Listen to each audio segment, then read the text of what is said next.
Hello and welcome back inside the Parc Fermé for podcast number 779. This is Todd. No, Todd, not now. AKA Negative Camber. You know why I've asked you You here. must convince the villagers that I'm harmless. That's exactly what I need you to do tonight. For your kind consideration, we're going to cover news in Formula One. It's what we do on the off weekend. Of course, we always find some news to talk about. But before doing that, I have to, as always, introduce my partner in podcast criminality. You know her, you love her. It's the lovely, the redoubtable Grace! Grace, how you doing? I'm doing pretty good, Todd. How are you doing? I'm doing well. Thank you for asking. Doing well. I will admit, here in the middle of America, in Missouri anyway, still waiting for spring to sprung. Not quite happening yet. We don't really have it here either. We had it, and then it left. Yeah, we had Maybe it, we'll and get then it it again. left. Yeah. And so, still waiting for the trees to get fuzzy, because springtime is my favorite time of year. No, they're pretty yellow here, so that doesn't take very long. But Yeah, well, you got the You you got guys- the cherry blossoms and all that. yeah, for like 4 days until it rains. Right. But, Did you go down and see them this year? No. Is it kind I of one of don't- those you kind of seeing them, you kind of... No, well, I used to work downtown, so I used Yeah. to work in walking distance to the tidal basin, and so then you went down because you could go down like Tuesday morning or something, Mm-hmm. and take an hour off of work and go, and there weren't a lot of tourists. But now to go all the way down there, I got cherry trees in my neighborhood. We're good. There you go. Nice. Although I will say, I did once live in an apartment where we had a cherry tree in the front yard, and that was terrible because during this time of the year, that's all that got tracked into the house were the cherry tree blossoms. Oh, And they're yeah, real yeah. thin, right? It's like tissue paper being stuck to the tile. And oh my God. I was merciless. Like, some people are I'm not necessarily a like no shoe household, but during cherry blossom season, it was like, you leave your shoes outside. If you track any of those cherry blossoms in from the front yard, you're going to come and clean them up off. Yeah. Because they just would like stick to the tile because they're like tissue paper. It was terrible. So did you go down and chop down the cherry tree and lie about it? Or did you tell I the would truth? have. I would have. okay. If we didn't have an HOA, I totally would have, because you can't, like to dig it up and replant it would have been a whole thing, right? If it was just our yard, it would have been fine. Yeah. But an HOA, so forget it. Oh, there you go. All right. It's annoying. Well, exciting. Well, Grace, let's talk Yeah, about some there you Formula go. One news, shall we? That's what we do. Sure. Let's talk about some of Maybe. that. Yeah. You Eventually. did you happen to watch the Australian Grand Prix? I did happen to watch it. I didn't watch it live though. I watched it Yeah. Sunday later because it's on at like 2 in the morning or something. And I know Um, you joined Maurizio in saying And it's always a big emotion. it's a big emotion, wasn't it? Always. Well, I mean, it was great. I'm glad that we were finally able to go back to Australia after. Because it was really like ground zero for the whole COVID in Formula One. Right. So Right. it was Well, nice yeah, to be it able was to like go back. F1's epicenter, right? Yeah, right, exactly. And so, not for all of COVID, right? Just for No. Formula One, Yes. right? Right. But because that's where everybody at McLaren got it, and that kind of like what set it all off. So, It'd be F Wuhan. yeah, yeah. So, but there's all these people there now because of Drive to Survive, and so it was just great to have Yeah. people there, great to have a crowd there, and great that Red Bull's facing a downfall. So, what more could I want Right. from a race? And it was great to hear that charming accent we love from our Australian friends. Get off now. Right? It's charming. I'm also going to believe, even though I know it's not true, but much like a preseason football fan, I'm just going to hold on to McLaren's arrived and they're going to be great. And I don't need to worry about the rest of the season. They solved their ills, It's done, right? They'll be great the rest of the season. and this is the kind of performance that you can expect for the balance of the calendar. That is correct. I That's love right. the optimism, Grace. I think it's wonderful, and I'm all on board. It's so not true, but I'm just going to believe it. I have a week. I'm just going to live in my happy little place and just enjoy it and not worry about it till like Nice. Saturday. Nice, Ron. Nice. Okay. Yeah. Fair enough. I'm going to, and if you feel good about how things are panning out, imagine how I must feel. I just think that it was hilarious that we picked Ferrari for our fantasy team and you did not. And I'm like, I didn't. what kind of a fan are you? I know. It It's was terrible. great. Well, because when you've loved and lost like I have with Ferrari, Yeah. all these decades, You know, and I was still thinking, you know, that first race, okay, you know, DNF, but I still kind of thinking, you know, the Red Bull, on balance, long run race pace, they probably could eke this one out. And I keep going to the well on that thing, and Charles Leclerc, I'm happy to say, is beating me like a narc at a biker rally, and fair enough, because, you know, I'm elated as a Ferrari fan, but yeah, and so I'm like sinking like a stone in our F1 fantasy group. Yeah. You know, terrible. That's all right. I was like You'll top. pick it up. What was I, top 5 last year? Yeah, you did really well last year. But, you know, you just like the teams, you'll turn it around in Imola and it'll be fine. That's it. I'm bringing upgrades. I'm bringing upgrades. That's exactly right. I'm bringing upgrades for this weekend. I got to take a deep dive into the S1 fantasy.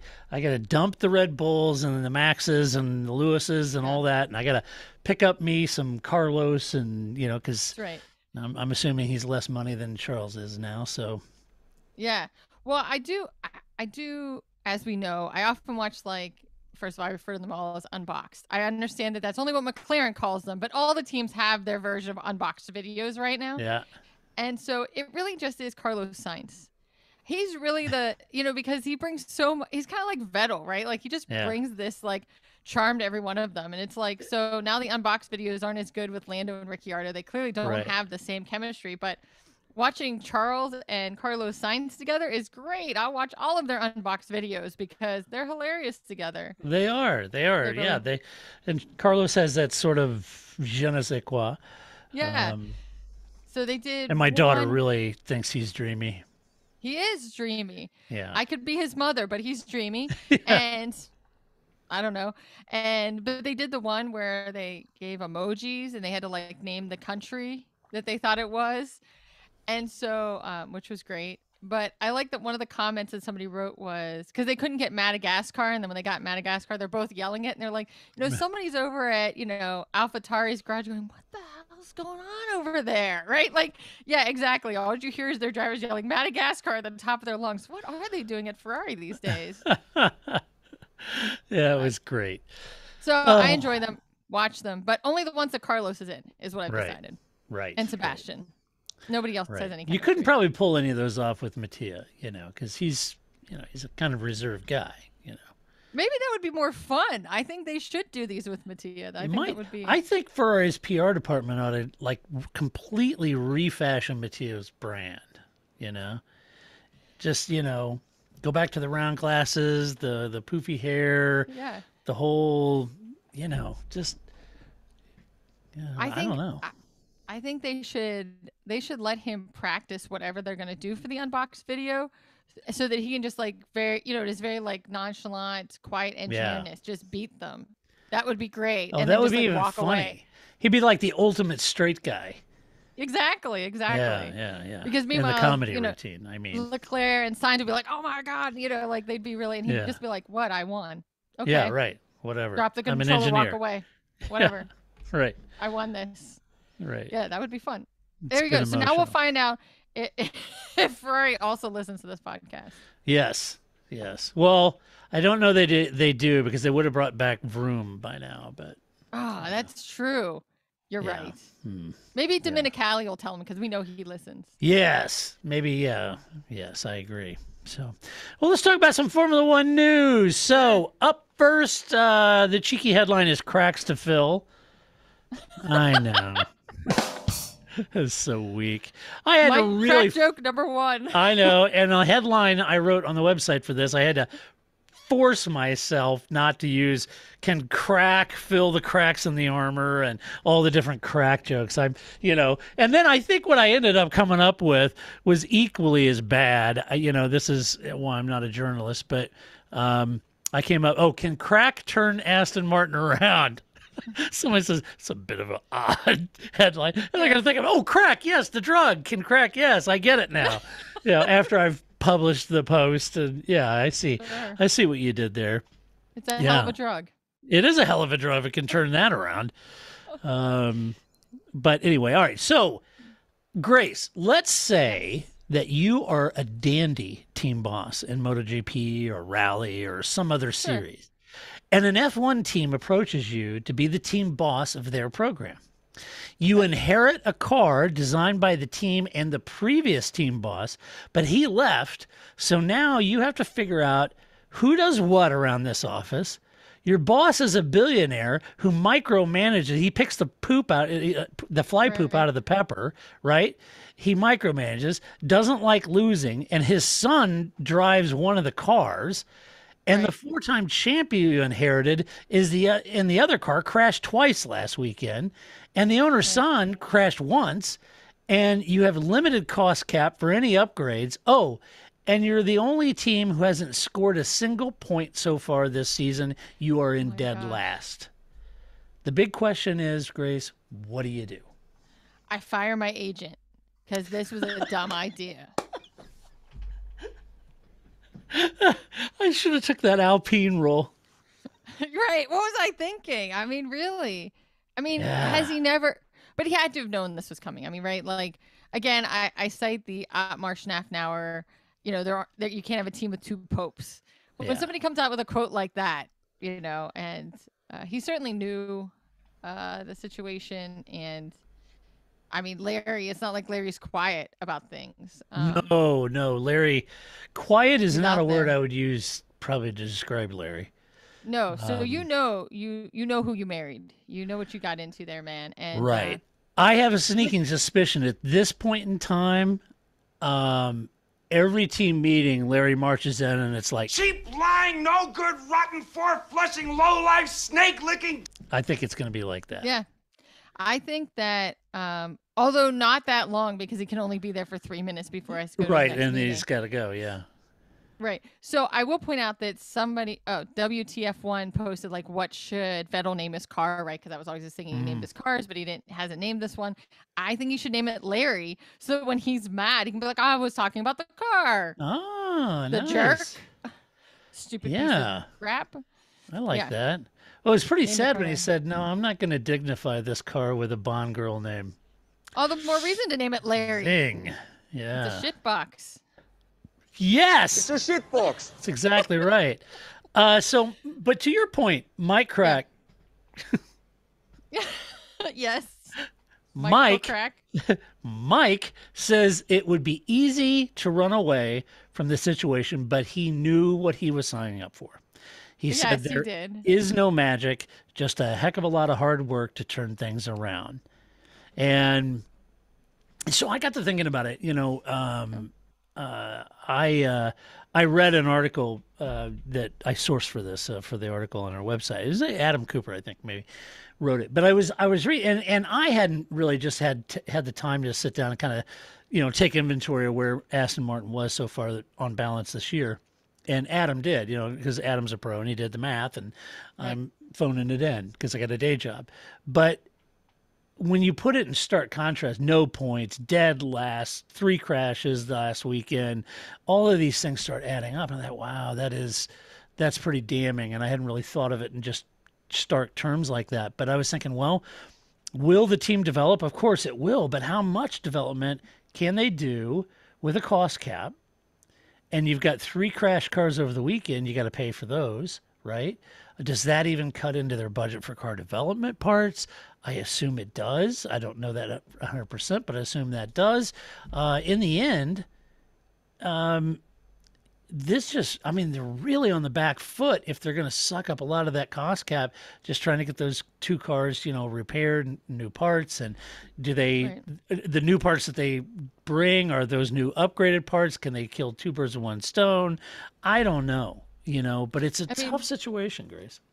Plus, they don't have the advantage that, you know, Haas has, because, you know, Mercedes can't just like line the jackets of some mechanics and some engineers and send them to their B team and go, oh, it cost us too much money. We had to send all our engineers to they went to Aston, you know, with, you know, their pockets lined with technical documents. So they don't have that advantage because Mercedes is also suffering. So there's not that gain necessarily that they would get from their, not the A team that they're partnered with.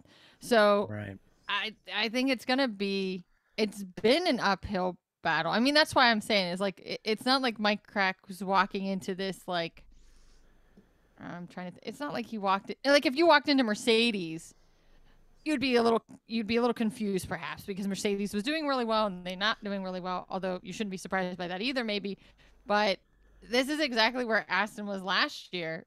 Not this bad, but Yeah. I don't think they weren't like a number 2 team, and now they're number 10. Correct. Right. So you would expect, Haas, you'd expect to be worse. Williams, if they didn't have the tire whisperer, they would be worse off too. But Right. And I think I'm just thinking out loud. But if you think that Aston Martin was Force India under Otmar, now I know Aston Martin has a cost cap, but let's be honest. Even when there was no cost cap, Force India had a cost cap. And they were the little team that could, and they were always punching above the weight, even when they were a Racing Point Force India, right? Right.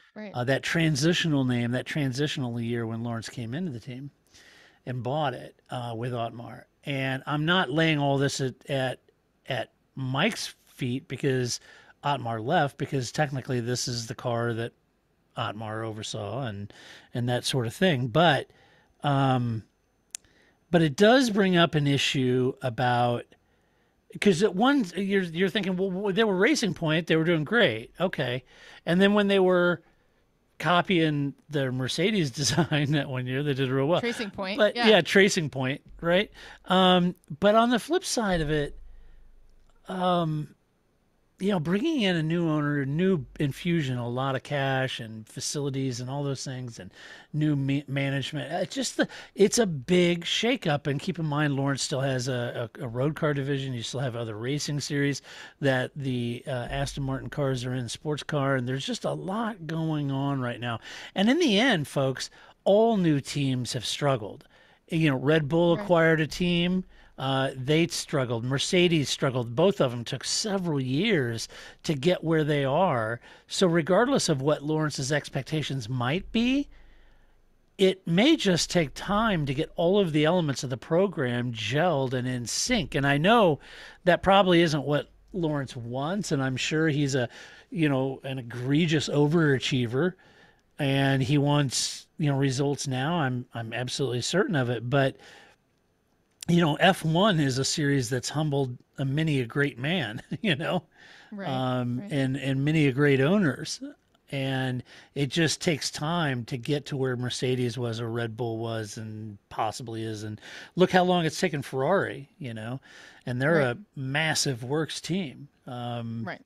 So anyway, hopefully, it's about right-sizing the expectations for Aston Martin. I don't know how long Lawrence will have patience for this, or if there'll be a bunch of changes, but I think he better get used to it. Gene Haas has had to. I think it'll. Oh, yeah, right. I think that I think their drivers lineup will be an interesting point. Like, at what point is Vettel going to retire? Like, I don't see Vettel staying in much longer. He just doesn't seem to be having much success at Aston Martin, and I don't know that he'll go somewhere else. I think he'll retire from Aston Martin. I do too. And at some point, Stroll's getting better. He's better than he was, but he's still not great. So who else could you be putting in that seat that your son's sitting in and get yourself some more points? Right. Well, they were banking on Vettel to deliver those points, and it's just not happening. It is not. So anyway, watch this space. I don't know, and I know what Gerhard Berger said about Mike, and he's got a track record of not succeeding, and he doesn't think he's the guy to. It was not pleasant, but it's his personal opinion about Mike, and apparently, they've. It would seem the two have been in each other's orbit at one point in time. Apparently so. In the past, so he's entitled to his opinion. I'm sure Mike is to his. But anyway, watch this space. I don't know what'll happen here. I wonder if somebody like Jost Capito would have been a more interesting. I don't think he would have taken the Aston Martin job, but I think it would have. His personality might have worked better. Because he has more of the we're gonna grab this team and we're gonna by the scruff and we're gonna he seems to have more of that ability to kind of dig in and figure out the problems and make it work, and he's had that success elsewhere. I don't know enough about Mike Crack. I think I said that. Mike Crack.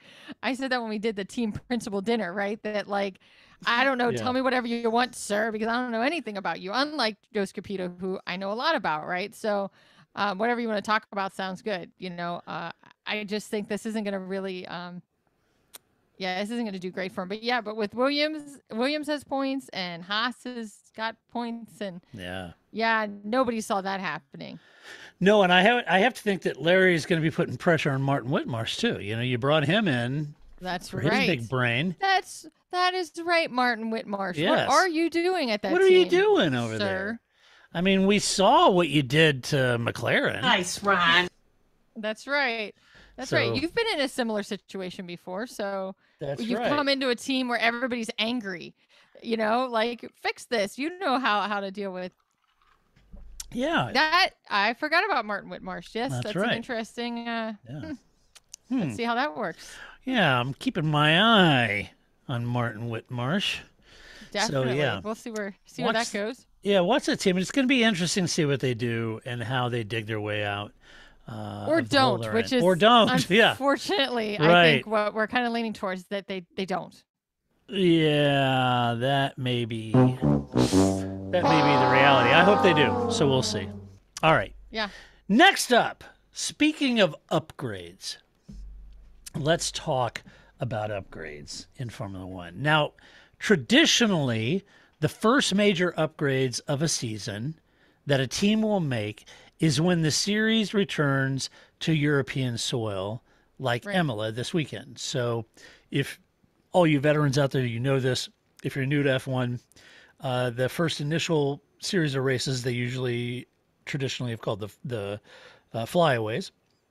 And so they do a series of flyaways to start the season, and you're pretty much racing what you got. And you take it out of the box, and that's kind of what you're racing for the first 2 or 3 flyaways, right? Unless there's something just egregiously wrong where you've got to hot shoe some development overnight at FedEx, or on a corporate jet to the actual location, which I'm sure some teams did do some of that. I'm sure McLaren and their brakes or something, who knows. But traditionally, any major upgrades generally happen when they get back on European soil, like at Imola.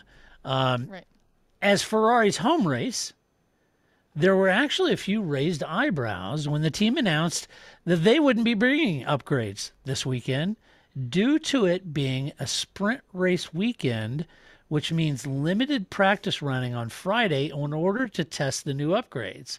That makes sense. I mean, that's what Mercedes has been doing. Mercedes has been treating, FP1 as a testing session every race so far. Right. So, right. Yeah, if it's a sprint race, there may not be a point. Right. So I agree with you. I think there's some merit to that. Yeah. But Grace, that's not going to stop the likes of Alpine. No way. Otmar Schnappenauer has already been featured twice.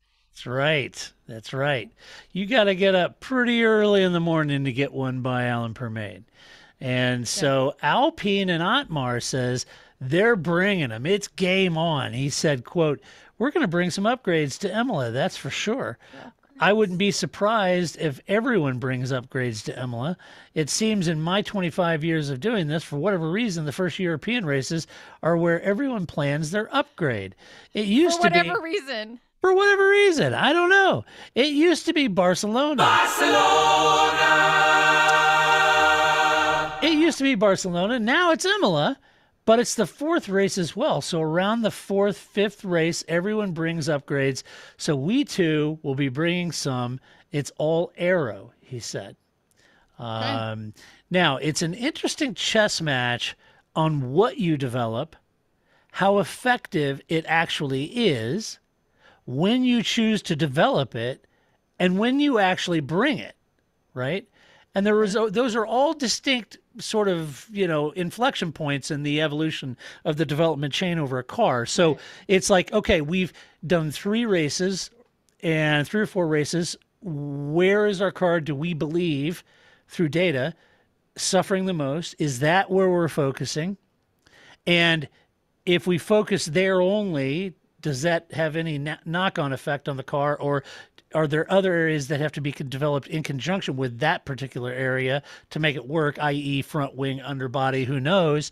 So you've got to figure out what it is you're going to develop, how effective you think it will be. And remember, it's like Gunther Steiner said, if you're pouring all this resources in for a one arrow point, it's not worth their time, right? So they've got to look for how effective they think it will be and what kind of money they're going to put behind it. And then they have to look at, well, when do you actually choose to develop it? Is now the time to develop it? Or if not a lot of teams are bringing a lot of upgrades right now, do you kind of still run what you brung and make sure that you bring that development out kind of when the other teams bring out their majors, right? Right. Or right. And then finally, when do you actually bring it to a race and fit it to the car? These are all critical elements. Right, because you always, like a chameleon, have to have like one eye on what your car is doing over here and one eye on what everybody else is doing over there, right? And so you're not just developing in a vacuum, right? It's not just what you have. Right. You're also looking at what your competitors have on their cars, and does that squiggly bit, should that be on our car, or are they, how, because you can see all those things too, and they take photos of everything on the track and that kind of stuff. So you're also looking at what other new stuff people are trying, so you can figure out if maybe you should be trying that stuff. Right. So it's not just you in a box, right? That's always the thing. Or a vacuum. It's not just you in a vacuum, right? It's everybody else, the other 9 cars as well, and the other 9 teams and what they're doing as well. Right. Out there. And so, but you're right, because people could bring, especially, being new rules, right? They could bring stuff, put it on one of the cars in FP1, or, and then race on another car, or different parts, and, kind of how that plays out, because just because you run it in practice doesn't mean it's what you're going to actually run in the race. And you may run it later, right? You may find that now is not the time to run it, but we'll run it in a couple races. It'll work. We'll need more downforce or something. It'll work better somewhere else along the way. So, and the point is, with the cost cap, every upgrade has to be meaningful in its impact, and you can't just develop willy-nilly. You have to be measured. And it isn't as easy as saying, we have enough budget to bring, pick a number, 3, 7, 6, 2, whatever. Pick a number. We have enough budget I'm going to use 3, to bring 3 upgrades this season. It's not that easy, because you really never know how much will be gained with each iteration that you develop. Right. So you may, even if you said we have got enough budget to bring 5 upgrades, and we're going to plan the first one in Imola, second one in Monaco or Spa, third one, okay, fine. But if some recognize more gains than others and you're still down, you may have to tack and change that. It's all a fluid situation at some level, but from a team's perspective, you do have to have a plan. You do have to have a Gantt chart to show what development cycle and what your roadmap for the year is, and where your innovation points are, and what they're solving, and how much resources they take. I do love a good Gantt chart. I think the other thing too is that, I'd like to see, like, Williams could have, like, we have, their Gantt chart. We have 5 upgrades planned, and then you have 2 Latifi crashes, and you're like, and now we have 4, right? Right. How many of those, how is that going to affect it as well? I mean, for somebody like Williams, for a back marker team, right, they've always had that effect, right? Every time Latifi crashes, money comes off somewhere else. But now all the teams face that kind of a predicament of, nose cones for new floors or something like that. Trade-off. Right. Yeah, I kind of feel like, this is a layman's, position, sitting on the outside of the sport looking in, but I'm thinking, if I'm going to be developing anyway, I'd really want to hurry and get the development design that I think is going to help us.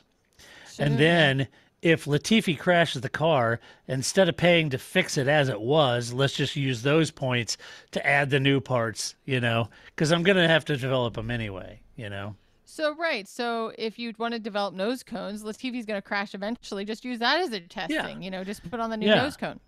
So, you could walk into Williams Engineering and it's like, that's how it's ran. So thank God they have Alex Albon this season. I mean, absolutely. I told you to watch that kid. I know, right? He's pretty good. He's pretty Especially good. as long as he stays away from Lewis Hamilton, all is good, right? Yeah, right.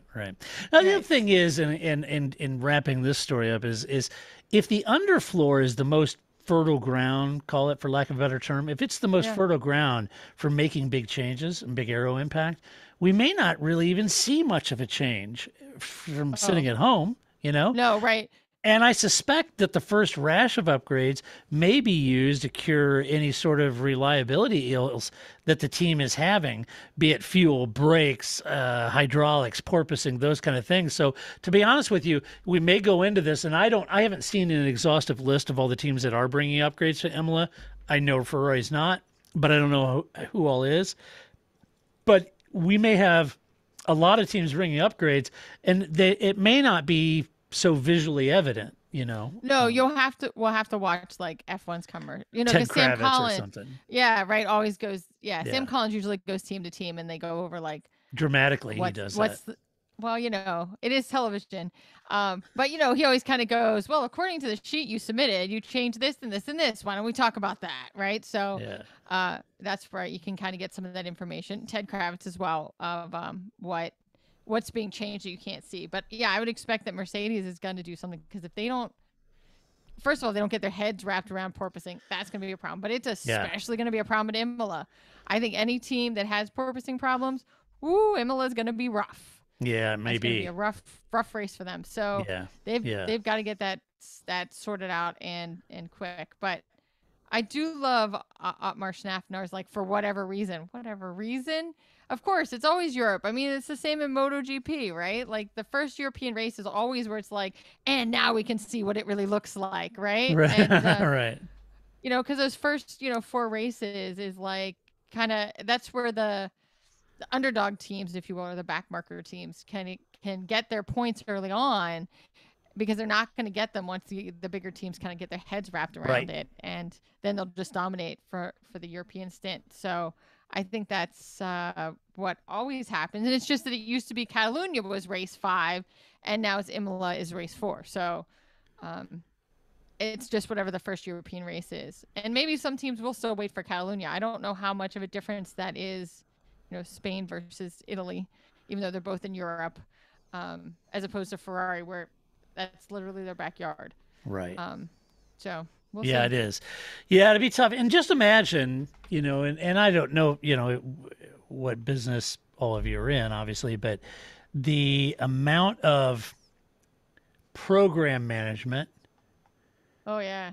Project management. So there's program management, program logistics, engineering, mechanical fitment, fabrication, development.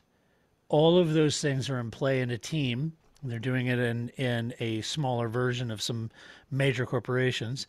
They're doing it with limited resources. They've no doubt, there's some guesswork involved, but a lot of it has to be mapped out. Their resources have to be earmarked.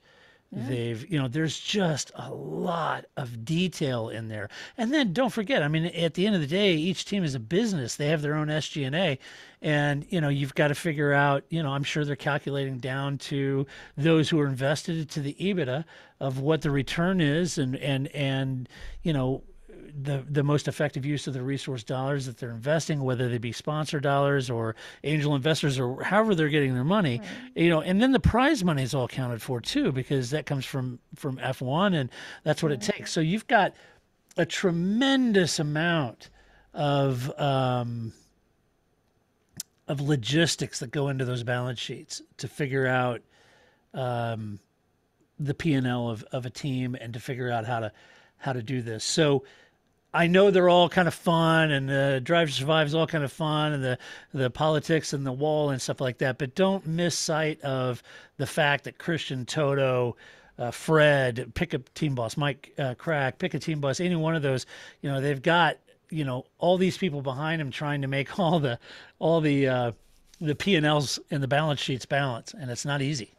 Right. I mean, I love a good Gantt chart, but they would make terrible Drive to Survive coverage, right? They would, yes. So, I think that I think it was in Curiosity. I watched I think on F1 logistics, I already knew it was complicated. It was really fascinating, but just the idea of like what it takes to get an upgrade somewhere, because you think, well, I can get, if I order something from Amazon right now, it'll be at my doorstep tomorrow. Come on, Mercedes, what's so hard about this? It was really quite fascinating that it is really quite hard, and that it is why we wait to Europe to do anything as a team. Right. And it's not just like, oh, just ship some stuff to Australia and it'll be fine. And we'll just throw it on the car and we'll be good. How that kind of works. So I think it would be good if, Formula One TV or something like that did a feature on that, because I do think there's a lot there that we don't know about as fans, just because the truck driver isn't that interesting, right? But that's the behind the scenes stuff that makes something like, I don't know why we wait until Europe to do these things, an actual interesting point.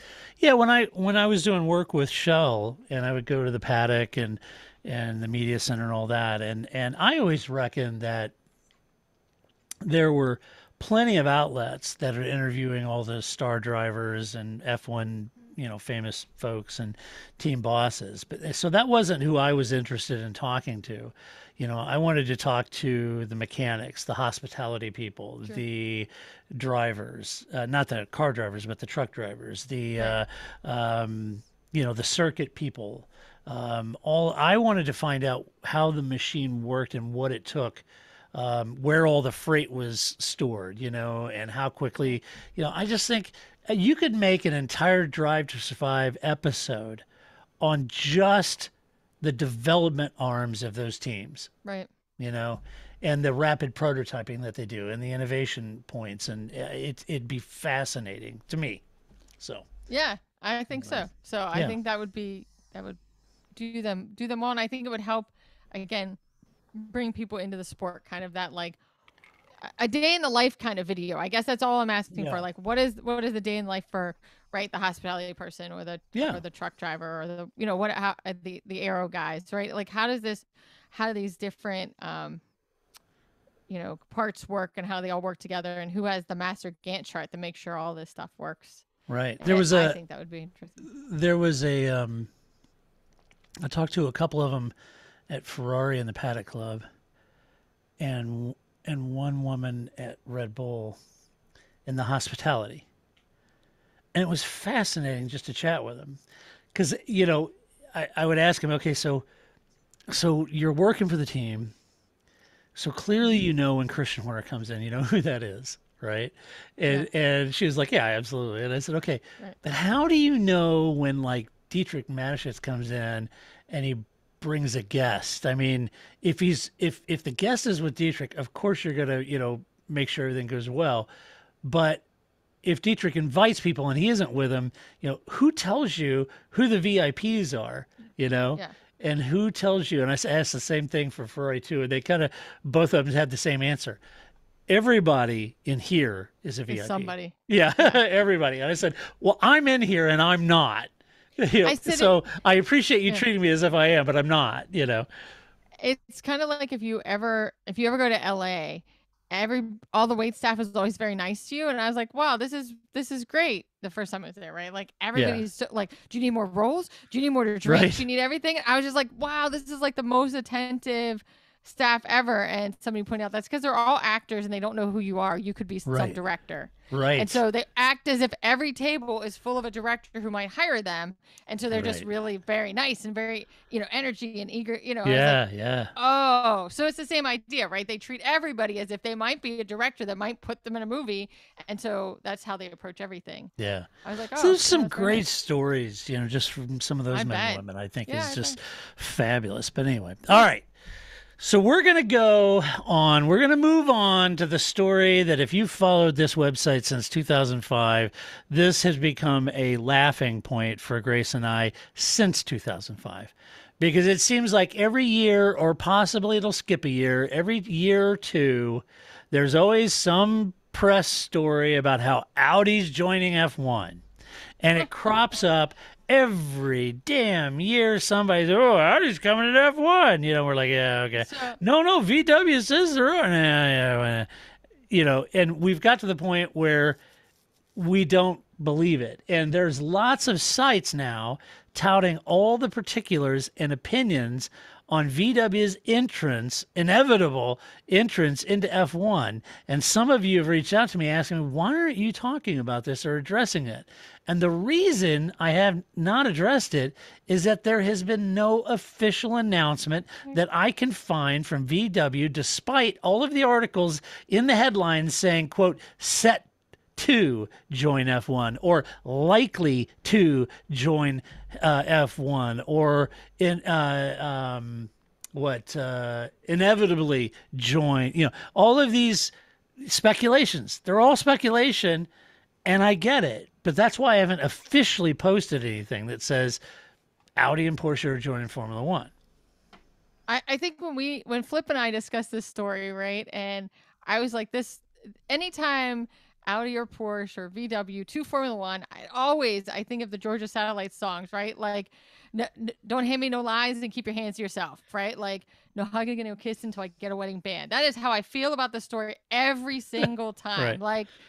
Like, you know what? I'll believe it when I see it. And when you put the ring on my finger, then I'll believe it, right? So, right. Because that's the whole premise of that song. So, right. So I think that is always how I feel about this story. And every time they're like, no, it's like the worst significant other, right? Like, I promise, baby, this time I'm going to do it. Yeah, right. Hand me no lies. Keep your hands to yourself. I believe this shit when I see it. Right. There's no way. I don't know. Now, in the past, sometimes you got to look at who's writing those stories. That it's like,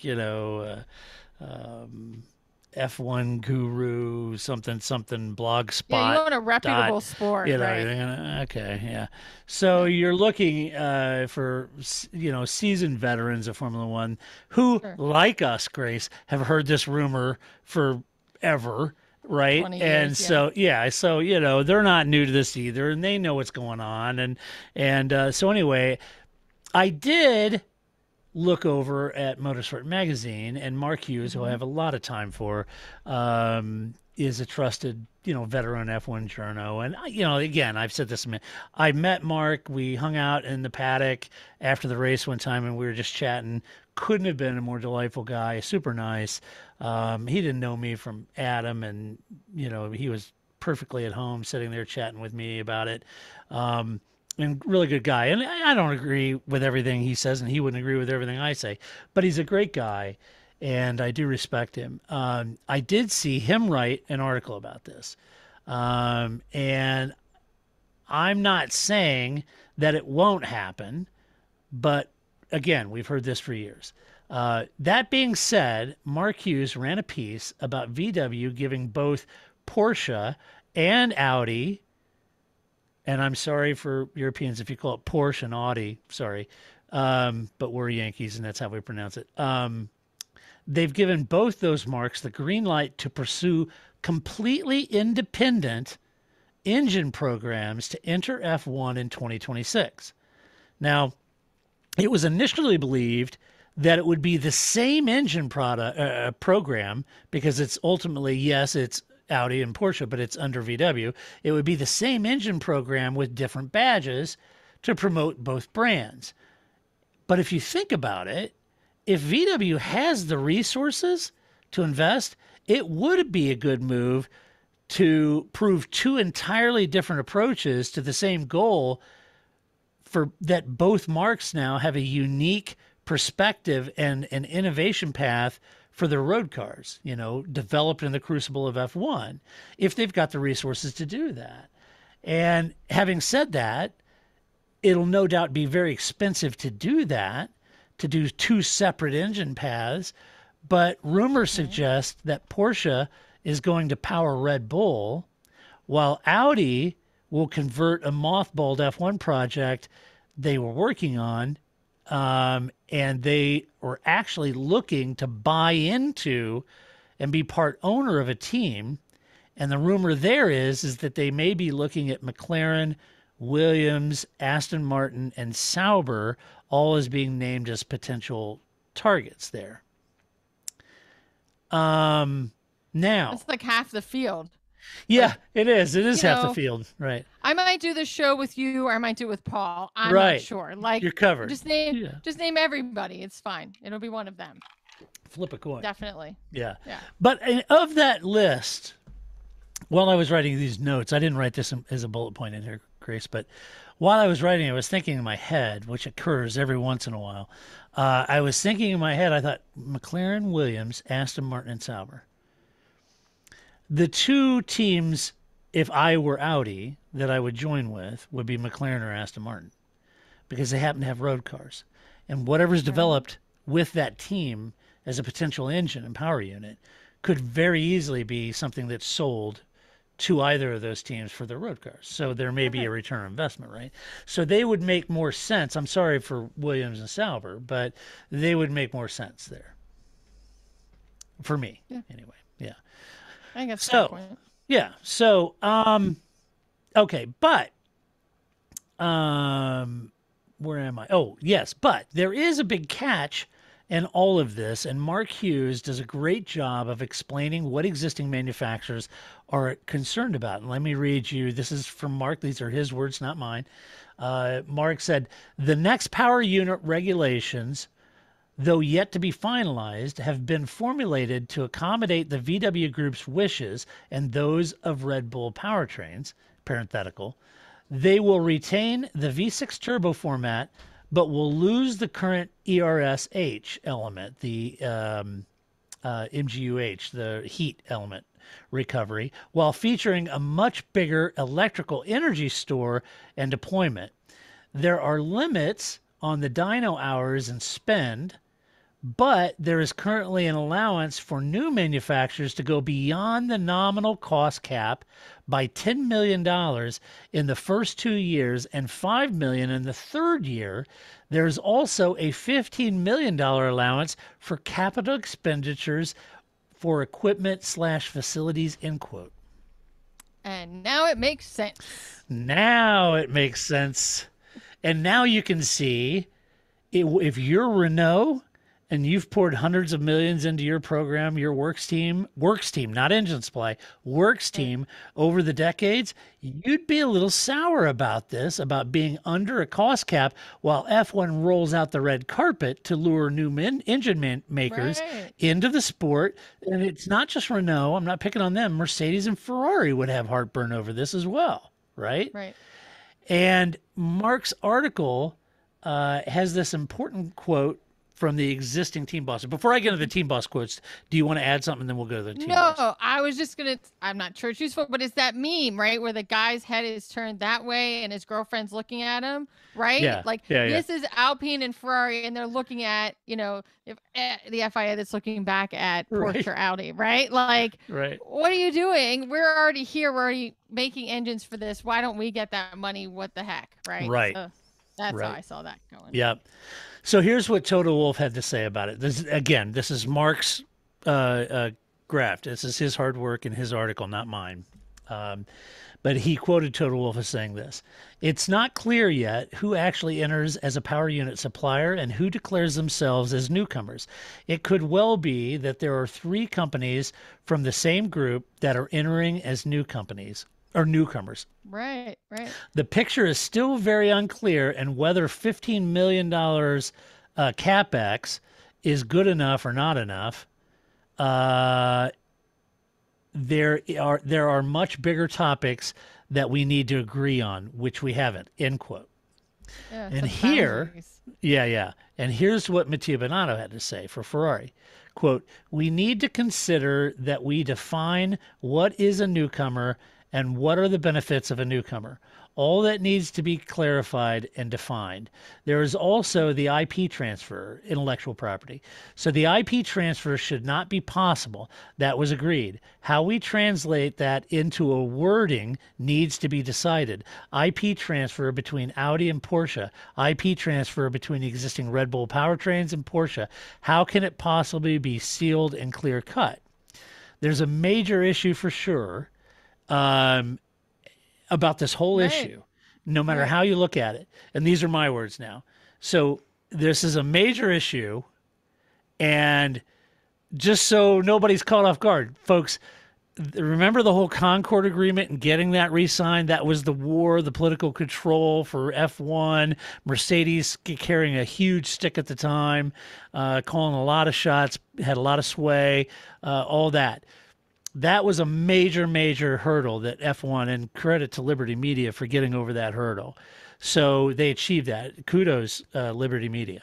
But this is the next flash paper. This is the next inflection point in political war in F1. Well, that and Mercedes asking for them to change the rules on the wind tunnel sharing rules because they're hinting that Haas and Ferrari are sharing technical data. And that's not new either, folks. The whole concept of Ferrari using a wind tunnel and then Haas using a wind tunnel, that's not new either. Look for the Force India wind tunnel lawsuit. I was going to say, who invented that? There's a reason why Otmar Schnafnauer is on the top of this story right now, right? That's right. I learned this trick, and now I see it in other people, right? Now I see how it works, yes. That's right. But this is the next big political elephant in the room. Right. Because they're worried, Grace, that, these people get to say that, well, we're newcomers because we're Porsche. So they come in. Well, is that technically a newcomer in the back of a Red Bull? Well, right. So that's the thing, right? It's like a new driver, Fernando Alonso. Young driver, Fernando Alonso, right? Like, how do we define these things is very important. That right. What the teams get and what a new team is, right? Like, is it a new team in name only? That's what you're trying to avoid, right? Right. You really want the intellectual property to be new, not just, it's, Red Bull with a different hat on, right? Right. A hat and sunglasses, and now there's somebody different, right? Right. Like teenagers come into your house twice for trick or treating, right? Like, I know who you are. We've seen you before. So I think absolutely, and those are the things that teams are going to push, right? Just like with Racing Point, and just like with Haas and Ferrari. We talked about this, I think, in the off season. I was like, this is like an episode of Big Love. They share a yard, and yet we're supposed to pretend they're two separate families. They're not two separate families. Haas and Ferrari literally are sharing everything. And of course, the other teams, it's one thing when you're not successful, then maybe we're willing to turn a blind eye to it. But all of a sudden, Ferrari is successful and Haas is successful. So now people aren't so willing to let it slide. Right. And that's what happens. And I just love that, like, Otmar Schnafnauer is like the Christian Horner of the mid-pack. He's always the first person to go, well, I just hope the FIA sorts this out. Like, I love that as a quote. Like, I'm not calling anybody by names, and I'm not bringing anybody out to the carpet. I just hope the FIA does the right thing. That's great. That's some great Christian Horniness going on there. Well, and it's funny because Christian, in this article, I didn't put Christian's quote, but Christian does have a quote in this article that Mark wrote, and his quote was, "Oh, wait a minute. You've got teams that has been pouring millions into their programs for years. They have such a galactic head start over VW or Porsche or Audi." And to get them to come to the sport and not have some concessions that would allow them to be competitive out of the box isn't good for Formula One. I'm paraphrasing Christian here. Right. It isn't good for F1, and these other teams have such an existing head start, is kind of his point. Right. And there's merit to both sides of that. The truth somewhere will lie in the margins. Because I agree with Toto and Mattia. I think you do need to get these things. And I think Rossi over at Renault very equally as animated as Toto or Mattia. So, but watch this space, folks, because this is a big issue. We're talking about the big regulation changes. Everybody seems semi-okay with those. But the lump in the back of those cars is a major all-out war. And with the cost cap, it makes everything equally or multiplied more difficult. So watch this space. It's a big deal. Yeah, and it's much like how instructions get put on products. That somebody messed up, right? Mm-hmm. Somebody spilled hot coffee in their lap, and that's not why the McDonald's cup of coffee says this is really hot. And the McDonald's apple hot pie, caution, filling is hot.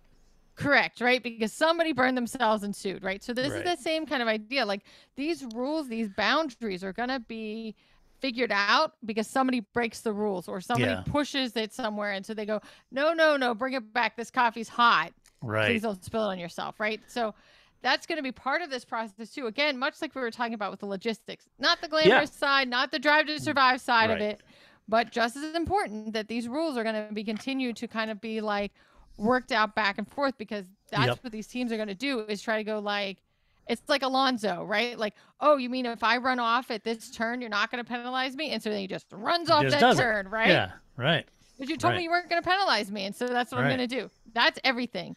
And that's exactly what these teams are going to do. And it's not, and that's kind of how some of these rules are going to get worked out. Yeah, it is. This is, like I said, I don't want to overplay it, but it is a major issue. And I do think it's an interesting way to get Porsche in, or I do too. Somebody from Volkswagen, right? Yeah. Like I could see, maybe this is somebody puts a wedding ring on it finally, maybe. And I don't want to come across as being negative about it. Let me just clarify my point. I absolutely welcome Porsche and Audi to Formula One. I think it's great. Because teams need those options. Now, the other teams that are already manufacturing, Renault, Mercedes, in particular, Ferrari possibly, when you look at them, they could saber rattle and say, well, we're going to quit and leave the sport. Only Ferrari does that. Yeah, well, watch this space. Renault seemed really pissed off. I'm sure Renault should be pissed off. And Renault should be pissed off given their current form. But the reality of it is this isn't new either, folks. If you're newer to Formula One, you veterans out there will know, we've had Toyota and BMW and Mercedes and Alfa Romeo engines and you name it, Matras and all these different, Cosworth has been in and Ford has been in and all that. So, engine manufacturers to Formula One is nothing due in working through those different things. The reason I welcome in there is to give other teams like Williams, like Sauber, like Haas, Aston Martin, Red Bull. These are all, certainly Red Bull, Williams, Sauber, Toro Rosso or Alfa Romeo or AlphaTauri. These are all privateers effectively. Right. And they need engine options because Ferrari and Mercedes wouldn't sell Red Bull an engine, right? Right. So they need options. And so I welcome it. So don't get me wrong. I'm not against it at all. I think absolutely. I think that we would welcome them with open arms. It's just like, fool me once, shame on you. Yeah, fool right. Me 3 times, fool me 700 times, shame on me. 12 times, yeah, shame on me. Right. So, I agree. We're a little jaded. Yeah, we are. All right. Next up, just a quick update about your Miami Gardens Grand Prix, with just 3 weeks to go. Count them. With just 3 weeks to go, Miami Gardens, the residents of Miami Gardens, have tried a last-ditch Hail Mary effort to stop the race. Yes, they had filed a new lawsuit to stop the race around the Hard Rock Stadium in Miami Gardens. They are citing an engineering report that stated there will be up to 97 dB of noise within a 2.5-mile radius of the stadium. Notice the prime, don't get me started. So for you veterans, in 2014, 2013, when Formula One changed to these new engines and they sounded like a flatulent, car, I went on a big rant because instantly, all of the press, even veteran journalists, and you know who you are, all of them instantly stop talking about the glorious sound of a Formula One engine, and we're talking about the noise of a Formula One engine, right? And so I went on this big rant about how the word noise has a negative connotation versus sound, and I had listeners that were all pissed off and making a mountain out of a molehill. I was not, and this is perfect example. The sound of the cars will travel 2.5 miles in radius. I get it, but they choose to use noise, right? So it's all... it's fit for purpose, right? So I write questions for a living. You don't have to convince me that words have meanings. Exactly. You know better than most. Absolutely. Absolutely. Right. The classic example is if I ask you about Obamacare, but if I ask you about ACA, the rest of the question may be the same, but your answer may be different depending on which I call it. That's right. Because if you're not a fan of it or, absolutely. Right. So I think that absolutely things make a difference, and noise versus sound makes a difference. Big difference. And I'm in that business, the audiovisual technology business, and I've been around sound my whole life, and I know the difference of that Right. and the connotations behind it. Noise is not what you want. Noise floor, noise, white noise. These are all negatives in the connotation of the audio world from the content and frequencies that you're trying to deliver, right?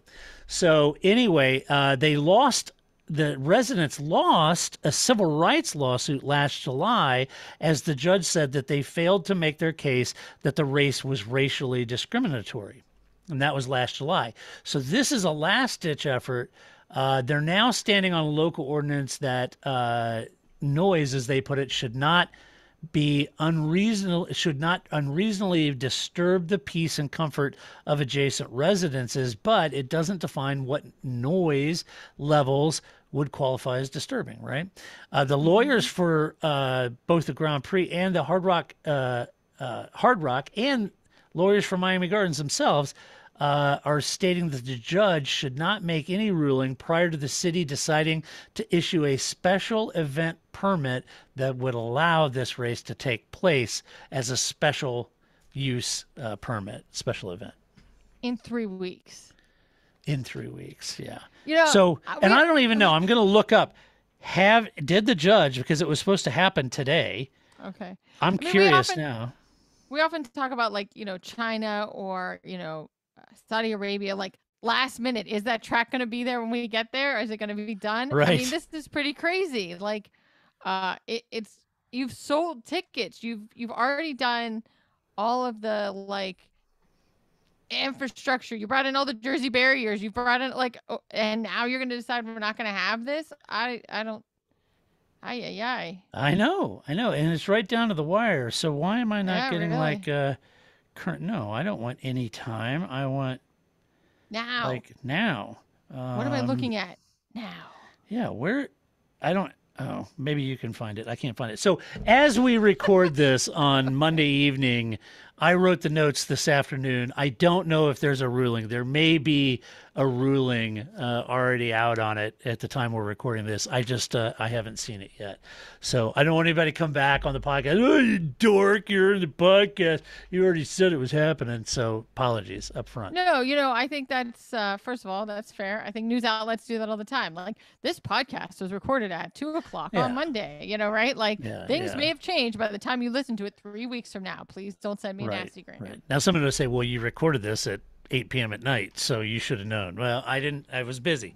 I was working on other things. We also have lives and people. And day jobs, yes. And dinner. And cats and dogs. Mass hysteria. Cats and dogs living together. Yeah, exactly. Right. You know what it is around our house, Grace? Mass hysteria! That's exactly what it is. All right. There's no new news. Okay, all right. Well, and if anyone had this story, it'd be Miami Herald. But so if you're interested, check there. All right, let's do some Albin's Cats.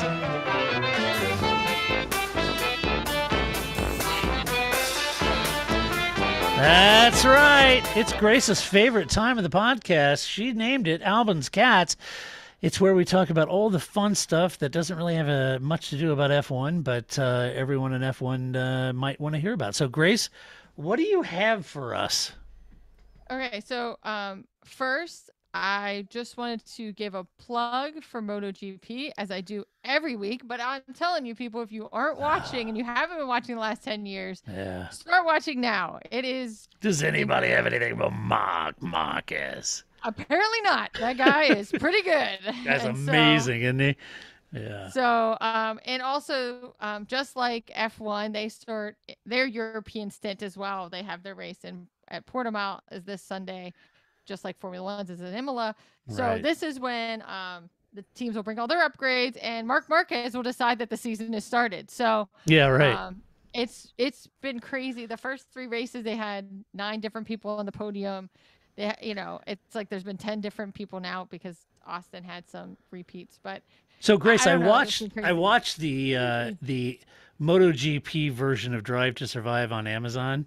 Yes, MotoGP Unlimited, or as I like to call it, Ride to Surprise. Yes. Ride to Surprise. Great series. Loved it because I missed last year. Loved that. And, it was pretty sad to see what was going on with Mark. But there was always a shot of him sitting on his bike on the grid wearing these sunglasses. And I don't know who makes those sunglasses, but I loved them. And I got to find a pair of those. They're probably Ray-Ban or something. But anyway, super cool sunglasses. Yeah, it's whoever's sponsored by, right? Yeah, For right, sure. Just right. like watches, right? Like a lot of eyewear. Yeah. Yeah. So anyway, I'm just saying this watch Portimao. It's going to be great. And I don't know. The season is just already been like, so give it a try. Go to MotoGP. I also want to give a plug to F1 Chat. Those of you who may not know, may not remember, or may not be on Twitter at 4 p.m. Eastern Standard Time. Get on your Twitter at 4 p.m. Eastern Standard Time and join in the conversation. I've been trying to get back into it because I too also fell off the F1 Chat bandwagon. So get back on it, people. We've been having some good conversations, some really great questions. So our very dear friend Andrew Page is doing a great job of helming that. Great job. Mm-hmm. And you just put in hashtag F1 Chat, and he does a great job. Andrew's awesome. Right. And, so I just wanted to put that plug in there, and Andrew's been nudging me. It's much like when we used to do our own fantasy league, and Tony would be like, Grace, practice is in an hour. Did you put in your picks? So Andrew did a great job of being like, hey, Grace, would you like to participate? I'm like, yes, thank you for reminding me that it is 4:00 on Monday. So I wanted to put that plug out there too, that friendly reminder, join the chat. It's a lot of fun. And then I would be remiss if I didn't mention this. So we all remember, because this was in Drives to Survive and will be memorialized forever because of that, the Ferrari celebration, right, with the people climbing off the walls and the and then they kept cutting everybody watching it, and everybody has to pretend like they're really like into this and digging this thing. Meanwhile, they're like, what? What? Yeah, right. Nobody knows what's going on, but we all have to pretend like we're really enjoying it. So I saw a Ferrari fashion show. I think it was on Formula One TV is where I found Formula One's website is where I found it. It is like, now I am not a fashion expert, but I do watch Project Runway and Making the Cut. I do watch the fashion competition shows, and I was like, it is like the least Italian of all fashion shows. Like it's totally, I was totally like industrial. I made the joke to Todd that I thought all that's missing is Toto Wolff and his black turtleneck from the end of last season. It's like industrial concrete. Like, come on, people. We've been in a pandemic for a while. Like, could you liven it up a little bit? I mean, I get it that fashion is kind of. I texted you some kind of dystopian hell. Is this like derelict? You know. Yes, it was just like brighten it up a little bit here, people. Like, I don't know, it was just really weird. But then, especially because if you watch at the end of every fashion show, they bring out like all of the looks at once. Yeah. Well, there's like 35 looks in this collection, so it looks like they're just marching to a slaughterhouse or something. Like it's just like this. It's very weird. But if you want to see what Lewis Hamilton will be wearing next year, this is your chance to see that some of the clothes he wears is actually very tame in comparison to what is considered fashion. It was weird because the first thing that went through my mind, Grace, is like, this has got to be killing Lewis because he lives for this kind of thing. And he's not at a team that does this sort of thing. And here's Ferrari putting on full fashion shows, and Lewis could be just absolutely eating it up. It's got to be killing him that he's not at Ferrari for these the halcyon days, if you will. And the other thing is I just looking at the fashion, and then the first few, I thought, okay, there's all like head coverings. So I thought, okay, so they have a lot of Middle East investors. They're trying to be culturally sensitive, whatever it might be, but not really, because some of the head coverings had bills on them, and I'm thinking, well, I don't know what that is. I don't know if that's going to go over in Jeddah.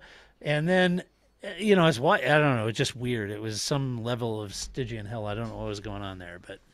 Well, I mean, there's some part of fashion that if you don't go clearly. Wow, it's not. I'm not the demographic. Clearly.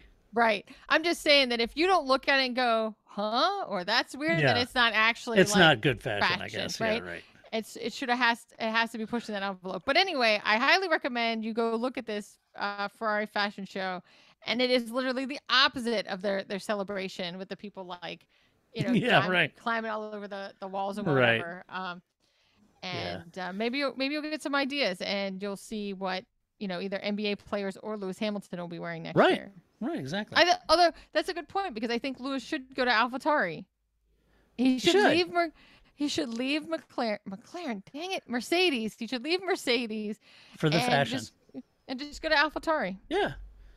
Hang out with Yuki and Pierre Gasly, right? He should go to AlphaTauri or Ferrari. Someone's got a fashion line that puts on fashion shows.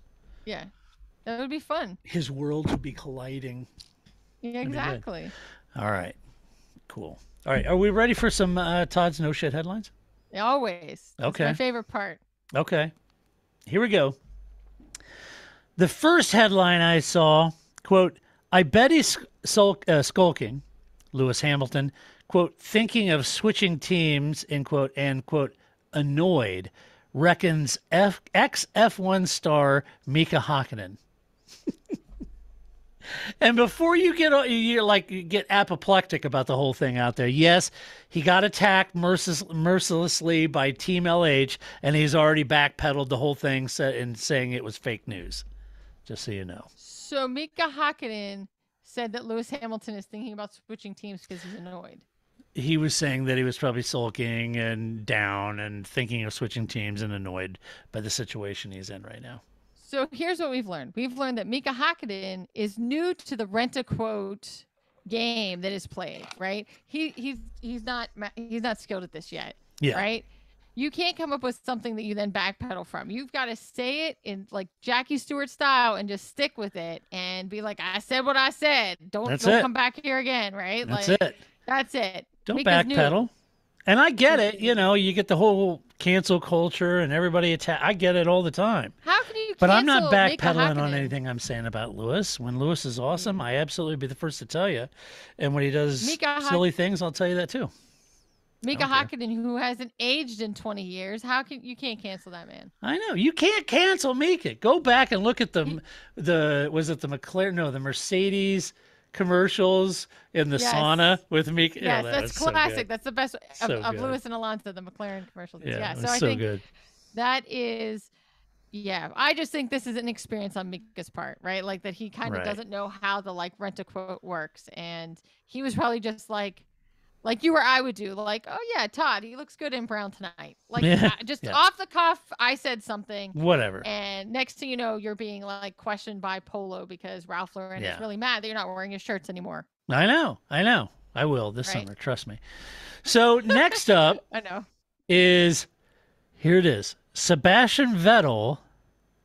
It's about Seb. Sebastian Vettel tipped to, quote, lose patience and quit Aston Martin after torrid start to the season by ex-F1 star Timo Glock. Okay, where did Timo Glock come from? First issue, you made my point. My first issue is using the term ex-F1 star Timo Glock. I don't know that Timo was a F1 star so much as he was an F1 driver who was a very handy driver, very good driver. But I don't know that I would put him in that sort of global stardom. He was probably big in Germany, but I don't know. Ex-F1 star. Not as big as Nick Heidfeld. Yeah, right. Yeah, I mean Antonio Liuzzi. Yeah. Right. I also don't know if it's so much that Vettel is going to lose patience with Aston Martin as Aston Martin is going to lose patience because, I mean, yes, their son. I want it now. What's the matter with those twats down there? I get it. He had a crash. They had what I call the Canuck up, right? Where two Canadians hit each other, right? That happened, but Seb wrecked twice, and he's a 4-time champion. So they're not really banking on that. So I don't know, team. I think Larry's going to get tired of it. That's what I'm saying. I think it's going to be a bit of the like fire the coach, but it's not it's the Lakers, right? We're going to fire the coach. The coach isn't your problem, Lakers. But so they're going to get rid of Vettel, and Vettel's not your problem. And I think the other thing too is that we've spoke of this before too, is that sometimes a veteran driver at a team, you keep them not because they get you lots of points on Sunday, but because they help you Monday through Friday, right? Yeah, right. So Vettel's going to bring so much knowledge to this team about how to design a car. He's been at Ferrari. He's been at, Red Bull. He's got some helpful information that could really help you like Monday through Friday, even if Sunday doesn't quite work out the way you want it to. And I said this at the beginning of the season, like somebody just like hooked that brain, dump up right to him. The Vulcan mind meld right now, because you got to get all of this out of Vettel, because he's not going to be here long either, because he's going to get tired of your BS and he's out, or you're going to get tired of him not winning and you're going to get rid of him. There you go. But Vettel's not your problem, people. No, they have bigger issues. That's for sure. You're going to put somebody else in there and be like, oh, you mean it's not Vettel? No, it's not. No. All right, next up, you're going to love this one, Grace. This one is just sort of in the surreal category. Yeah. All right, here we go. Plastic stool used by F1 star Lewis Hamilton sells for £500 with chair wrapped to preserve, quote, freshness of butt prints. It's a shit box. That's a real headline. There are a lot of weird things that you can buy online these days. That is pretty weird. That isn't right. That's just not right. That's seek help. That's First not of right. all, if I was George, I would buy that and like gift it to Lando as a joke. Right? Like, or Lando would see the humor in George. Right. Like, Yeah. that would be fine, like, Yeah. or like Alex Albon should buy it and then give it to Lando. I don't know. That would be a funny joke amongst them. But I don't want this. I don't know why anybody it could be Idris Elba's butt, and I don't want this, right? No. Like, I Who don't would know why that's a thing, but Who would want? I mean, gosh, I remember the day we were trying to get signed caps and baseballs. Now we're talking about stools with Lewis's fresh butt prints. I mean, ooh, gross. I don't want Lewis's butt prints on That's something what I I'm bought. saying. You keep that at home. You do, and you clean it up. I don't want any part of that. No offense, Lewis, but I'm not really that enthralled with your butt. So weird. and there you go. That is the title of the show. Hashtag. Hey, Lewis, I'm not that interested in your butt. Not interested in Lewis's butt. Yeah, that's just weird. I mean, it is a very weird thing, and the thing is that people are into everything. Somebody for Yeah. sure will buy that. And shouldn't be. Nope, So but they weird. will. Yeah. All right. And finally, another one about Lewis. This one, Lewis Hamilton warned he has just 40% chance of winning F1 world title this season by his own Mercedes boss. That's some bullshit right there. How about That's that? shady. Boy, talk about kick a guy when he's down. Ex-Mercedes boss Toto Wolff. Gosh. Poor Lewis. Come on, man. Leave Lewis alone. He's from Accounts and Stevenage. Come on. Right. We haven't even made it to Europe yet. And this isn't all his fault. So No. This isn't his fault. if I was Lewis, because this is who I am, is I would wear a shirt with a big porpoise on the front of it all weekend. Yeah. That would be good. Just a porpoise. Nothing else. Just a white shirt, blue porpoise on it. Hey, Right. 40%. Got it. Like, we can Right. play this game. Whatever. Just I be don't as know. snarky as possible. I don't know what was going on there. Because I would have thought, based on how Toto reacted last year at the awards, when he's got well over 1,000 employees who worked their fingers to the bone to win an 8th title, and he couldn't be bothered to show up at the FIA Gala thing, I would have thought, if press were asking, I thought Toto would go, "Oh, Will Smith, keep my Lewis's name out your mouth." Out of your mouth. That's Right? I thought he would do that, but apparently not. Or why don't you just do some generic, Michael Crack coach speak, right? Like, Yeah. just say something's lame, like, well, it's early in the season and we're working on it, and we'll see how it gets at got a lot summer of break, right? A lot of trust in that Mercedes, and we think we can really make that. I don't know what to do with my hands. right.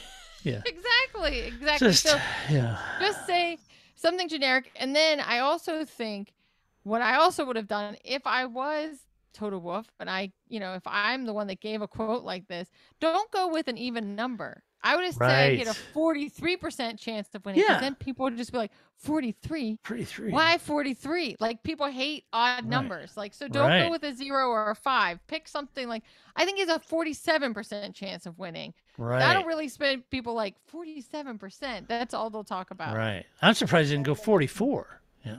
Yeah. Why not? Something. Yeah. But Who I think knows? odd numbers bother people. Yes. So, 47. Right. And so I think that, and certainly it's not, your sandbagging routine doesn't work. So, not right. this season.